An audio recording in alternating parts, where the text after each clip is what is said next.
Hello à vous, j'espère que vous allez bien, Claudia. Coucou, Hello. ça va? Super. Alors aujourd'hui c'est un bizen un peu spécial, c'est pas un live, mais vous allez quand même avoir le replay, l'enregistrement parce qu'on tenait à être présente, on tient à être présente aujourd'hui.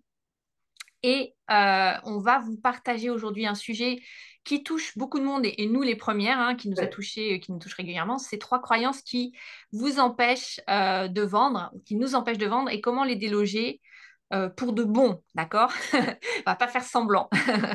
Donc, avant de nous lancer, Claudia, tu veux te présenter? Oui, donc Claudia Jaunet. J'ai ma société de création d'entreprise depuis plus de 10 ans, AcroWeb. Et donc j'aide les entrepreneurs, notamment les entrepreneurs dans le bien-être, les coachs, à développer leur activité sur le web, notamment en créant des sites internet hyper simplifiés. Mon objectif, en fait, c'est de vous créer, de vous mettre en place des outils sans prise de tête, sans connaissance technique, et que vous puissiez utiliser pour que ça vous serve pour votre entreprise. Yes, et qu'il soit pro et bien optimisé pour le référencement, ça C'est c'est ça, pro de essentiel. qualité et sécurité. C'est ça. Donc moi, c'est Cécile Amiel et je suis coach business et j'accompagne, je t'accompagne si tu veux développer ton activité de service, particulièrement si tu es dans le domaine du bien-être, de la santé, du mieux-être du monde entier et, que tu as envie de vivre de ta passion. Donc aujourd'hui, on parle des croyances et de trois croyances qui reviennent régulièrement et c'est important de parler de ce sujet parce que on expérimente tout ça. Donc peut-être qu'il t'est déjà arrivé de dire que tu vas vendre quelque chose, une offre, comme ça on l'entend souvent, nos clients nous disent ça, mais pas tout de suite, d'accord? Parce que il manque un petit truc, peut-être parce que je devrais ajuster le titre, le paragraphe, Le design. les éléments que j'ai dans mon offre. Et pendant ce temps, qu'est-ce qui se passe? Le temps passe. Les semaines passent, l'offre reste au stade de elle est bien au chaud et je vais lancer bientôt. Et puis, plus Mhm. le temps passe, plus ça piétine. Et plus ça piétine, plus c'est difficile de lancer en vrai parce que la peur, en fait, elle augmente. Et est-ce que ça te parle, Claudette, ça? Oui, ça me parle beaucoup, ouais. Alors ça, c'est pas juste un manque de stratégie ou de motivation, d'accord? Parce que tu es certainement très motivé à lancer ton offre. C'est juste que derrière, il y a souvent des freins qui œuvrent presque sans qu'on s'en rende compte. Ça peut être des freins conscients ou inconscients. Et aujourd'hui, on va explorer trois des croyances les plus courantes. Et qu'est-ce qui se passe derrière ces croyances qui sont plutôt le symptôme? On va aller chercher et dénicher la source et surtout comment les déloger en douceur mais efficacement pour que tu puisses avancer et être efficace et avoir plus de légèreté aussi quand tu le fais. Donc, première croyance, celle-là, elle a la peau dure, hein. Je dois encore peaufiner mon offre avant de la proposer. On en a parlé juste avant, mais tu sais, c'est ce moment où tu passes encore des heures, voire des semaines à revoir Voire des le mois. bonus, voilà. Donc, on est toutes passées par là, hein. Donc, qu'est-ce qu'il y a derrière ça, en fait? Euh, Au-delà de ça, il peut y avoir des choses qu'on nous dit comme je suis perfectionniste et donc j'ai besoin que ce soit parfait avant de lancer. Mais ça peut être, ce qui se cache vraiment, c'est finalement la peur d'être jugé. C'est-à-dire de montrer une offre imparfaite, c'est quelque part imparfaite à tes yeux, hein. C'est t'exposer d'une certaine manière. Et ça, c'est pas OK pour beaucoup de monde. Ça peut être aussi la peur du rejet. Donc, si ça plaît pas, ça pourrait confirmer ce que je ressens à l'intérieur, c'est que je suis pas assez bien, je suis pas capable, voilà, le fameux syndrome de l'imposteur. Et puis, on n'a pas forcément envie de montrer sa vulnérabilité. Donc, moi, j'ai envie de t'inviter là, parce qu'il peut y avoir d'autres croyances, hein. On va aller en cibler une en particulier, mais il peut y avoir d'autres croyances derrière. Donc, quand tu as une croyance, comment on fait finalement pour déloger une croyance? Déjà, il faut la reconnaître. Donc, pour la reconnaître, il faut l'identifier, on est d'accord. Donc, pour identifier cette croyance, eh bien, la première chose, c'est qu'on va observer euh, notre comportement dans, par rapport à une situation donnée. Donc, qu'est-ce que je me dis? Quelles sont mes pensées? Quelles sont mes émotions? Qu'est-ce que je ressens? Si je ressens quelque chose de... qu'est-ce qui se cache derrière cette crispation? Et voilà, derrière, tu vas commencer à dénicher en fait la croyance en elle-même. Et ce n'est que quand tu l'as dénichée, évidemment, que tu peux la reconnaître, donc dire, OK, elle est là. Maintenant, est-ce qu'elle a vraiment un fondement, cette croyance, etc. Donc, on va voir. On va partir d'un exemple concret, hein, qui est commun à pas mal de gens qu'on a accompagnés ou qu'on accompagne.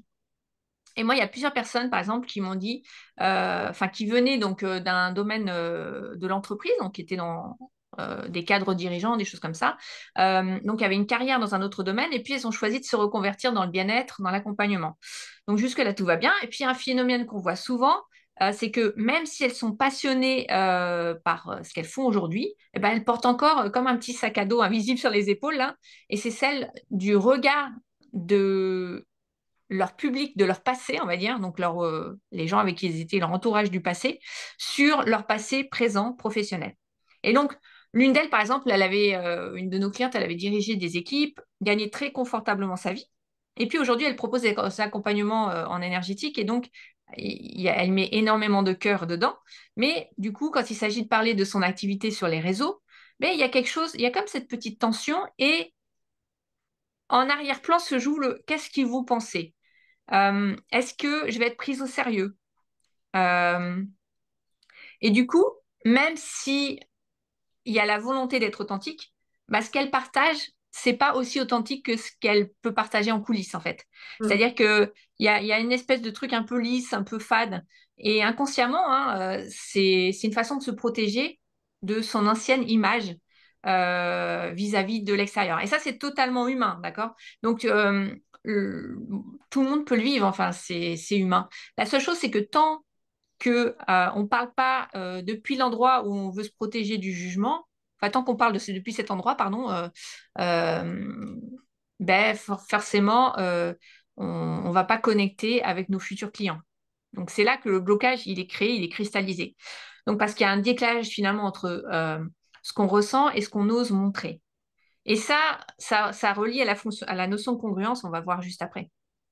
Donc oui, on a envie d'être authentique, mais il reste des filtres invisibles qui nous empêchent finalement d'avancer. Donc c'est le regard de notre passé, de nos anciens collègues, de notre famille, où on dit on va pas y aller totalement au fond parce que on va être jugé, on va être euh, pas pris au sérieux et ils vont critiquer et ça va, voilà, ils vont réveiller cette part de nous finalement qui doute et qui a besoin d'être rassurée d'une certaine manière.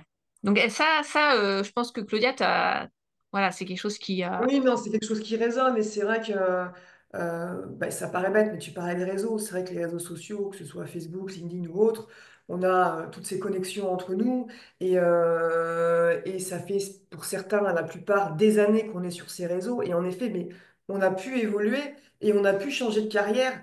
Et en fait, enfin, moi la première, hein, et nos clients, c'est ce qu'on a vu aussi au fur et à mesure, c'est cette peur d'avoir changé de parcours Hmm, et d'être en connexion sur nos réseaux avec des personnes de notre, entre guillemets, ancien parcours et ouais. de se dire, euh, mais qu'est-ce qu'ils vont penser de moi? Je pars totalement ailleurs. En plus, c'est vrai qu'on a, dans le domaine du bien-être, les thérapeutes, tout ça, c'est un domaine où des fois, certains ont un petit peu du mal à comprendre quand on ne connaît pas le milieu. Et, euh, et cette peur du regard des autres, alors qu'à côté de ça, quand on commence à être authentique, à vraiment montrer qui on est, etc., notre nouvelle façon, notre nouvelle entreprise, entre guillemets, Hmm, notamment par rapport à cette cliente qu'on parlait tout à l'heure, eh ben, on peut avoir, à l'inverse, des connexions de notre passé qui vont se faire. Ah, tiens, tu fais ça maintenant, c'est chouette, est-ce qu'on peut en discuter, etc. Alors que dans notre tête, c'est l'inverse.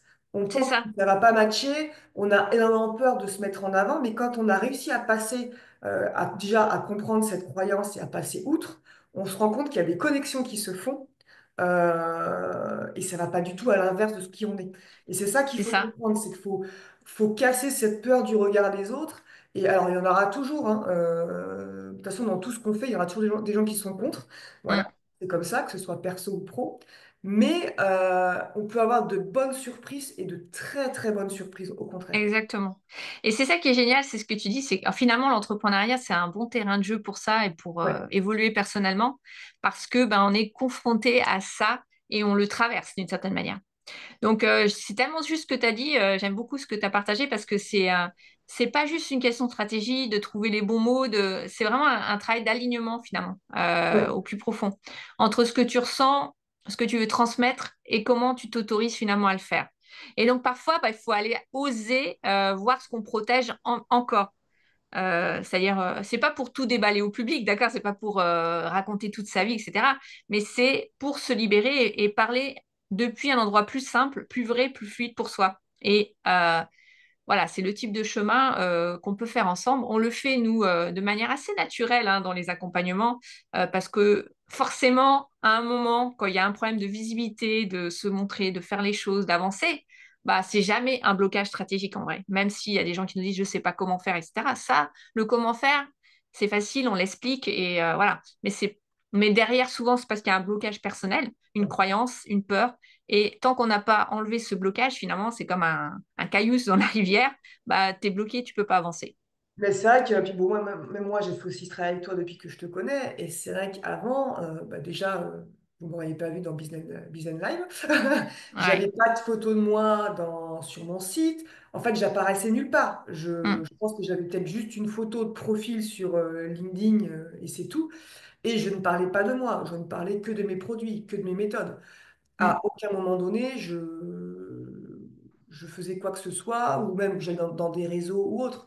Et il y avait vraiment cette notion de peur du regard des autres. Qu'est-ce qu'ils mm, pensaient de ce que je fais, etc. Et c'est vrai que le fait d'avoir compris ça, de l'avoir étudié, amélioré et maintenant de passer à autre chose, ben, c'est beaucoup plus facile. Et depuis que j'ai évolué par rapport à ça et que je suis alignée avec moi-même, ben ça paraît bête, mais côté business, ça n'a plus rien à voir aussi. Donc, ouais. ça découle aussi, quoi. C'est ça. Mais en fait, ce que tu dis là, tu vois, c'est que derrière, t'as pas seulement en fait identifié. Donc déjà, prendre conscience de la croyance et c'est déjà un pas énorme. Ensuite, euh, ben, commencer à la remettre en question. Mais la meilleure façon de la remettre en question, finalement, hum, c'est de passer à l'action. C'est pour ça que quand on est dans cette peur du regard des autres, alors on n'est pas obligé comment dire, de faire les choses en gigantesque et de se dire je vais me lancer dans la conquête de l'Himalaya alors qu'on n'a jamais fait de rando, d'accord?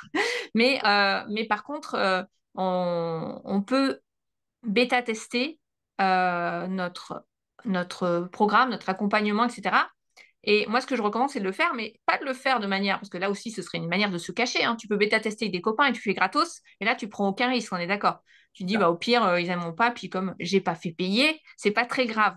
Bah, si, c'est grave parce que ça assoit quand même ton image de départ, et on n'a jamais, comme on dit, l'occasion de faire une première bonne impression deux fois.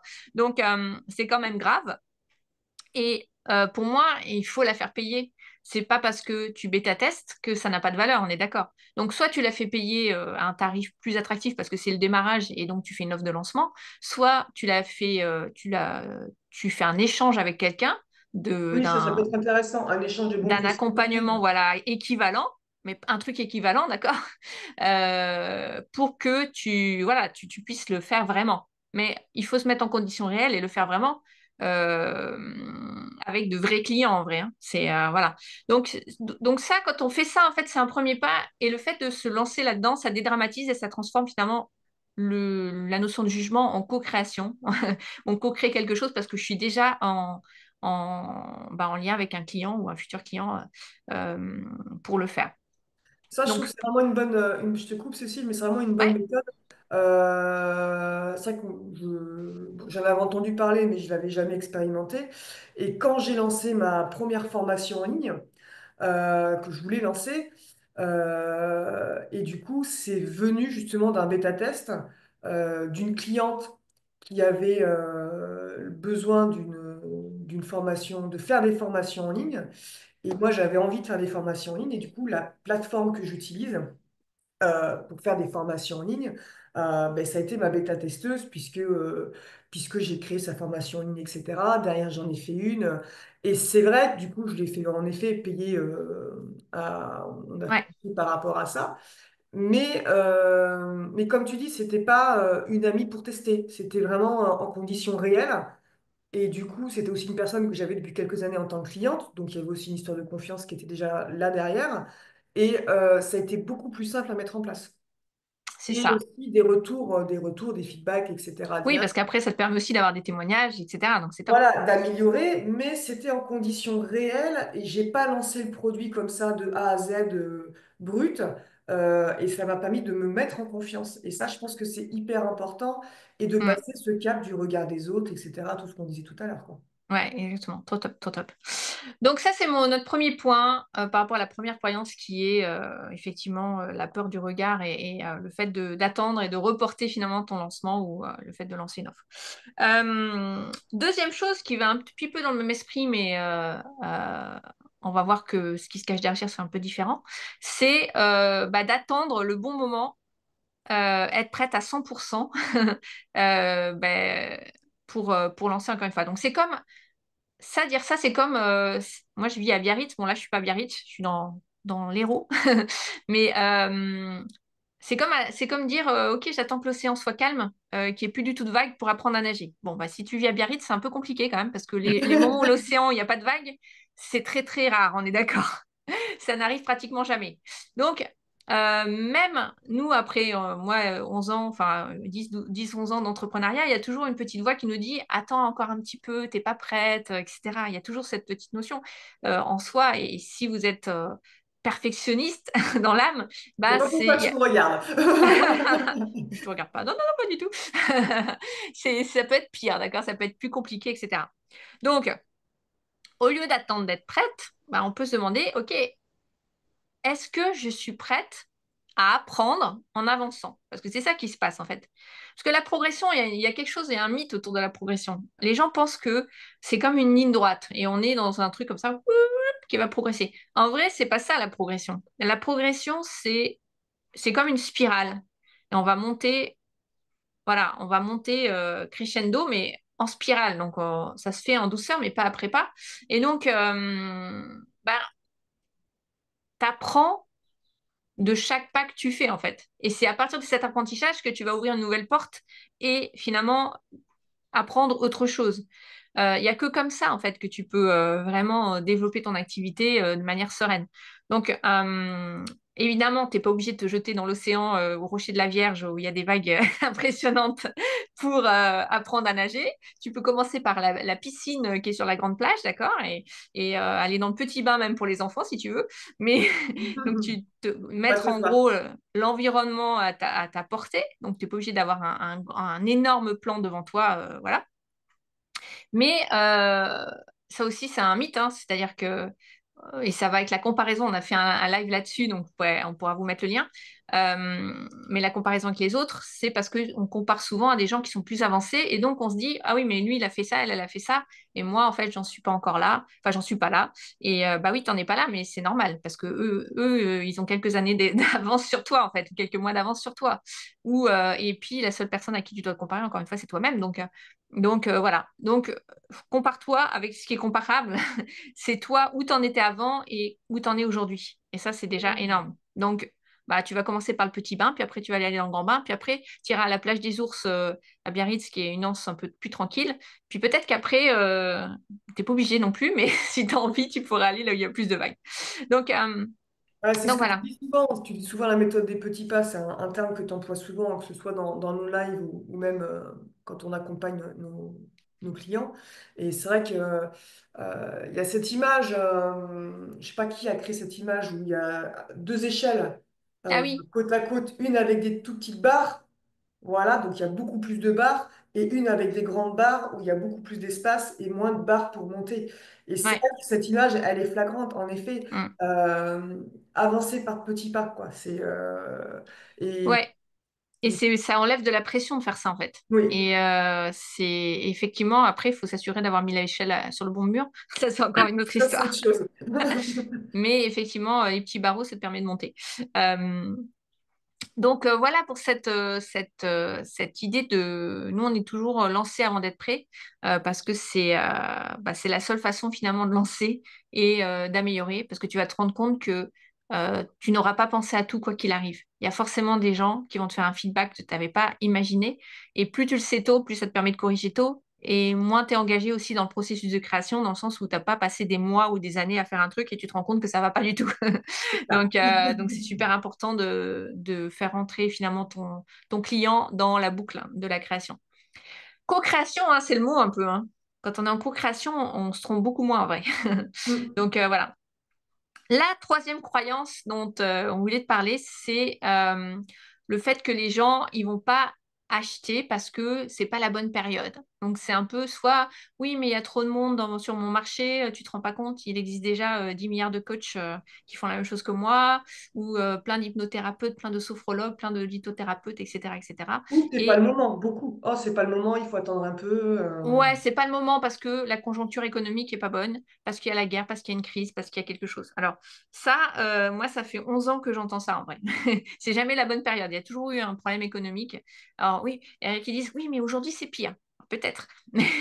Mais si tu regardes déjà les informations, si tu écoutes trop ça, en fait, ben, tu vas te convaincre vite que tout le monde est fauché, que personne n'a le budget. Pourtant, c'est dans les moments de crise, si tu écoutes tous les économistes et les gens qui s'en Oui, sortent un peu il financièrement, faut hein, investir.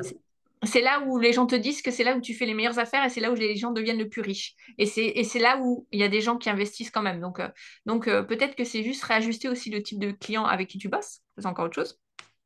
Mais il y a toujours des gens finalement qui investissent même dans leur mieux-être, dans leur bien-être, parce que bah, ils en ont besoin sur le moment. Ils ont une problématique à résoudre et ils vont finalement mettre leur budget, allouer leur budget à ça. Donc ça, c'est vraiment quelque chose euh, qui sera toujours là. Et si tu regarde que les circonstances extérieures hein, avant d'agir, bah, tu vas jamais agir en vrai. Donc c'est normal d'avoir peur, hein, je dis pas que c'est pas normal, hein, et de proposer, de proposer quelque chose dans une période un peu incertaine, c'est normal, mais c'est pas finalement à nous de décider de ce qui est important pour les autres. Parce que peut-être que la personne, elle est dans un besoin et elle a un besoin de guérir quelque chose, d'améliorer sa communication comme nous, on est ou son marketing. Bah, si on n'est pas là pour lui proposer, bah, la personne, elle va simplement aller voir ailleurs. C'est pas qu'elle va pas acheter, en fait, c'est qu'elle va acheter chez quelqu'un d'autre. Donc, c'est un peu ballot pour soi.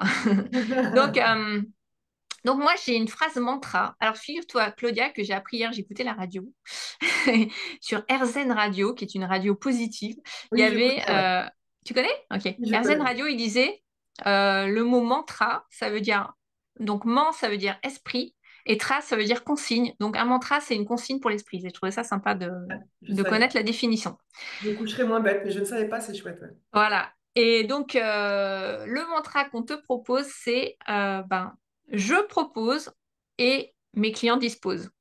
C'est-à-dire que toi, ça te coûte rien de proposer. Hier, c'était quand? Hier ou avant-hier, j'ai reçu un message sur LinkedIn, une personne qui me contacte. Et pour une fois, bizarrement, j'ai pas été... parce que souvent, on m'envoie des messages et je trouve ça lourd. Je trouve ça une manière détournée d'essayer de te vendre un truc. Et ça tombe toujours comme un cheveu sur la soupe. Et là, en fait, la personne, elle était directe, mais j'ai trouvé son approche finalement authentique et saine. Elle m'a dit, voilà, Cécile, on ne se connaît pas, mais est-ce que tu es dans cette situation-là? Et si oui, ben moi, je lance ça. Est-ce que ça t'intéresse? Ben voilà. Donc, je réponds à la question, soit oui, soit non. Elle n'est pas en train de me dire, oui, est-ce que enfin, d'essayer de me faire répondre oui à une question, enfin, comme des trucs un peu tordus que les gens parfois essaient de, tu vois, ou manipulateurs, etc. Non, elle me pose une question directe. Moi, j'ai répondu que j'étais pas dans cette situation, mais j'ai trouvé que c'était intéressant la façon dont elle l'a dit, en fait, c'était assez simple. Et surtout, ben, elle a proposé et j'ai disposé. Et j'aurais pu disposer autrement, d'accord? Donc voilà, si Claudia, elle faisait ça et que la personne avait besoin d'un site web, ben, peut-être qu'elle irait regarder l'offre de Claudia. Ouais, non, non, Euh, c'est sûr. Il y a une façon d'aborder les gens ouais, dans ces cas. voilà. Donc vraiment, je t'invite à tester en posant finalement la question, enfin, je t'invite à tester, pardon, et vraiment à voir qu'est-ce qui se résonne, quel est, bah, comment tu peux finalement avancer par petits pas et proposer tes services de manière simple, comme si tu proposais de manière bienveillante à quelqu'un, un ami, euh, pour finalement que les gens aient le choix de disposer de oui, je rejoins ou non, je rejoins pas. Et il vaut mieux oser tester que attendre que Attendre que ce soit le bon moment parce que le bon moment, bah, il N'existe arrivera pas. jamais. Il n'y aura jamais de garantie. Au contraire, plus tu attends, en fait, plus la peur grandit. Il y avait un ami coach, Luc Gigère, qui disait que la peur, c'est comme une ombre sur un mur. Plus tu t'éloignes de l'action, en fait, de traverser le mur, bah, plus l'ombre grandit. Et plus tu t'en approches, bah, plus l'ombre est petite. Et finalement, tu finis par traverser parce que bah, il n'y a plus de peur, en fait. Enfin, il n'y a plus de peur. C'est du moins parce que tu traverses que la peur disparaît. Et ça t'est pas arrivé, donc toi ou dans ton entourage, des personnes qui attendent, qui attendent, qui attendent, et puis au bout d'un moment, ils ne le font pas, mais par contre, à un moment donné, ils disent, ah mais mince, tiens, lui, il a fait ça, c'est exactement ce que je voulais faire. Et C'est ça, exactement ça ça. arrive, mais tout le temps, quoi. Et Ouais, ça crée de c'est la vrai frustration. que... J'ai eu ça, moi, une période, c'était les 5 premières années. Moi, j'ai mis 5 ans, il faut savoir que j'ai mis 5 ans avant de lancer mon entreprise, dans le sens où j'avais envie de me lancer, mais, euh, mais j'avais aucune notion de comment faire et j'ai essayé de trouver, tu sais, la bonne idée, la fameuse bonne idée pour me dire, OK, qu'est-ce qui n'existe pas encore? Je m'étais posé toutes les mauvaises questions. Qu'est-ce qui Oui, n'existe pas c'est ce que encore tu fais maintenant. Ouais, non. Qu'est-ce qui n'existe pas encore pour que je puisse lancer qui soit nouveau, tu vois? Alors que ça, c'est la pire erreur parce qu'en fait, ben, si ça n'existe pas, c'est peut-être aussi parce qu'il n'y a pas de marché pour ça. Voilà, que les gens n'ont pas besoin. Voilà. Et après, j'ai mis 5 ans avant de lancer. Alors après, j'avais des circonstances atténuantes, hein. Je vais pas me flageller totalement, tu vois. Donc les circonstances atténuantes, c'est que j'étais entourée de zéro entrepreneur, que j'étais seule dans mon coin, circonstances atténuantes, mais c'est quand même ma responsabilité, c'est que je m'étais pas formée. Donc du coup, je glanais des choses gratuites à droite à gauche, mais finalement, j'avançais pas. Et c'est que du jour où j'ai commencé à investir en moi, c'est-à-dire dans des formations, à les appliquer en passant l'action à petits pas et à m'entourer des bonnes personnes, c'est vraiment les trois, le trio gagnant, hein, il y a eu un vrai changement, un vrai shift, il y a un vrai décollage. Et quand on dit décollage, souvent quand les gens, moi j'ai déjà entendu des gens nous dire oui, alors il faut investir dans ton truc et après ça va bien se passer. Non, c'est ce que les gens retiennent, mais en vrai, c'est pas ça. C'est encore une fois, plus on démarre tôt à par petits pas, ben, plus on va avancer. Mais ça ne veut pas dire qu'il n'y aura plus d'obstacles, ça ne veut pas dire que vous n'allez pas avoir des contretemps. Ça ne veut pas dire que vous n'allez pas à des moments avoir des moments de découragement. Mais vous pourrez regarder le chemin parcouru. Hein, c'est comme toi qui vas partir sur le chemin de Saint-Jacques comme tu l'as déjà fait. Ben, tu pourras dire, ah, quand j'en suis là, j'ai déjà fait tout ça en fait. C'est ça. Euh, Mais il me et reste encore tout ça. voilà, et c'est génial quand tu as fait ta randonnée et que tu as avancé et tu te compares pas à la personne qui est déjà arrivée à Saint-Jacques, on est d'accord? Tu te compares à toi quand tu es parti et où t'en étais en fait. Ouais, Et c'est un donc, bon exemple, ouais, parce que c'est vraiment avancer petit pas par petit pas, ouais, c'est clair. ouais, mais tu seras fier de l'avoir fait. Parce que ben, c'est partir toute seule à l'aventure. Enfin, en l'occurrence, la Saint-Jacques, mais tu peux le faire aussi à deux. Tu pourrais le faire à plusieurs. Mais c'est une aventure de développement personnel incroyable, j'imagine, hein, parce que moi, je ne l'ai pas fait. Ouais, non, non, c'est très fort de se retrouver soi-même, quoi. Mais c'est vrai que c'est... Et justement, c'est vrai que la comparaison est pas mal, mais justement, Saint-Jacques, ben, c'est vraiment l'endroit où il faut pas te comparer aux autres. Parce qu'il y a des Mm, personnes qui vont faire des journées de 20 de 30 kilomètres, d'autres qui vont faire des journées de 5 kilomètres.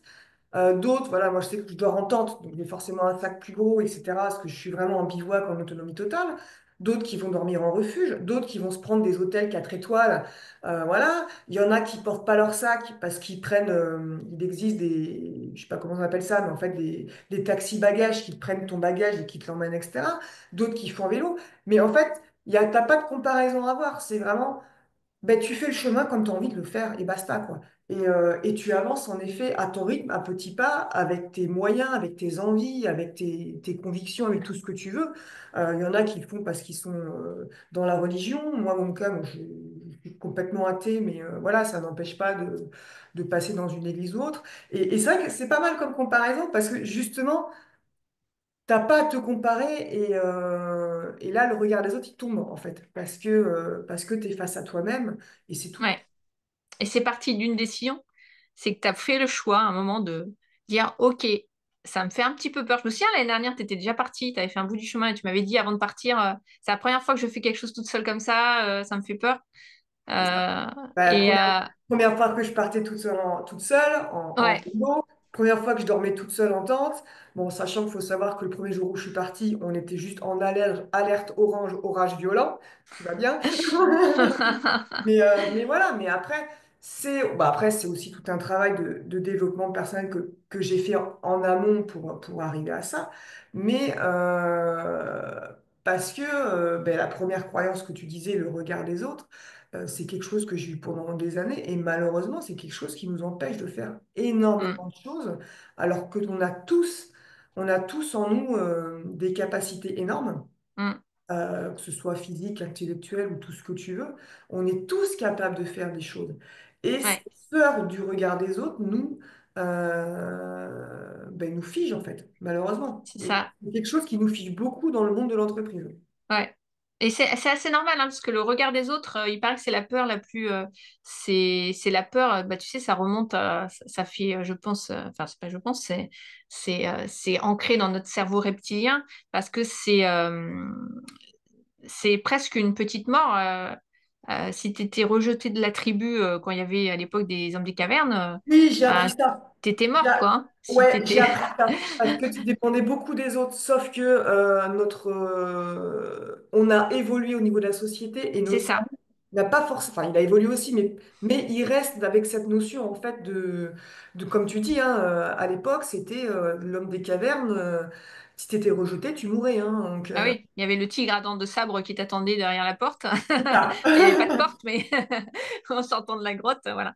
Non, mais c'est voilà. Mais aujourd'hui, on a toujours ça, mais alors que c'est plus le cas, et c'est pour ça que c'est important de faire appel à notre cerveau préfrontal, hein, notre cortex préfrontal pour bah, prendre des décisions peut-être plus Déjouer tout ça, rationnelles ouais. et avancer sereinement. Donc voilà ce qu'on voulait partager. J'espère que ça vous a inspiré. Si vous avez des questions, comme d'habitude, pouvez nous les poser sous la vidéo en commentaire. On sera ravis de vous répondre. Vous pouvez aussi rejoindre notre plan en 5 jours pour attirer vos prochains clients même si vous n'avez pas encore d'audience, y arriver. Sans vous épuiser. Et sans vous épuiser, exactement. On vous a mis des actions plutôt fun à faire et relativement... Enfin, vous n'allez pas sortir énormément de zone de confort, mais vous allez avancer. Donc, vous pouvez, Pour le télécharger. Ouais. voilà, vous pouvez télécharger avec le lien sous la vidéo. Et ben, on sera ravis de vous retrouver la semaine prochaine pour nos prochaines bizaines, qui sera... Je ne sais pas s'il sera en live non plus, mais... Le mois de mai, le problème, c'est que les jeudis, voilà. mais en tout cas, on On sera sera au là, rendez-vous. soit en vidéo, soit en live, soit On en... sera au rendez-vous, on est ravis en tout cas. Et puis, merci Claudia pour cet échange. Merci Cécile. Allez, à Et à très très vite. Bye tard. bye.